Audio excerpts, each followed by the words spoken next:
بسم اللہ الرحمن الرحیم۔ شروع اللہ کے نام سے جو بڑا مہربان نہایت رحم والا ہے۔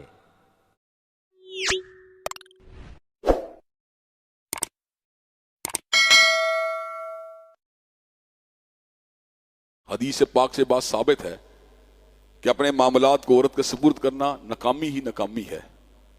کسی حلقے کی قیادت بھی عورت کے سپرد کرنا یہ کامیابی کی علامت نہیں، کجا یہ کسی صوبے یا پورے ملک کی یا اس کے حوالے کر دی جائے۔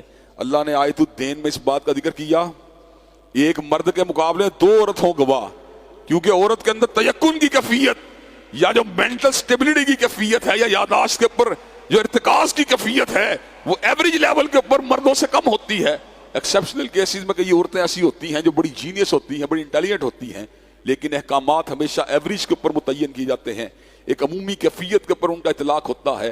عورت عمومی اعتبار سے اس قابل نہیں ہوتی کہ معاشروں کی قیادت کر سکے، جہاد کر سکے، ڈائیلاگ کر سکے، معاملات کو آگے بڑھا سکے۔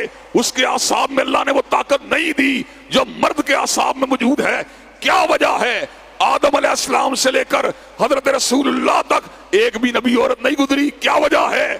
اس کی بنیادی وجہ یہ ہے اعصاب کی طاقت یا انٹلیکٹ کی طاقت یا ارتکاز کی طاقت یا ڈیسیژن پاور کی طاقت جو اللہ نے مرد کو ودیت کی ہے، عورت کے اندر وہ صلاحیت موجود نہیں ہے۔ اس کی مینٹل کیمسٹری، اس کے اعصاب، اس کی فزیکل قوت، اس کی ڈیسیژن پاور، اس کا انٹلیکٹ مردوں کے مقابلے کمزور ہوتا ہے۔ لیکن دکھ کی بات یہ ہے کہ پاکستان مسلم لیگ جو مولویوں کی بہت بڑی تعداد کی پسندیدہ تنظیم ہے، اس نے پاک پنجاب کی وزارت اعلیٰ کے لیے مریم نواز کو وزیر اعلیٰ کے طور پر مقرر کیا ہے، اور کئی نام نہاد مولوی اس وقت اس کی توجیحات پیش کرنے کے اندر مصروف ہیں۔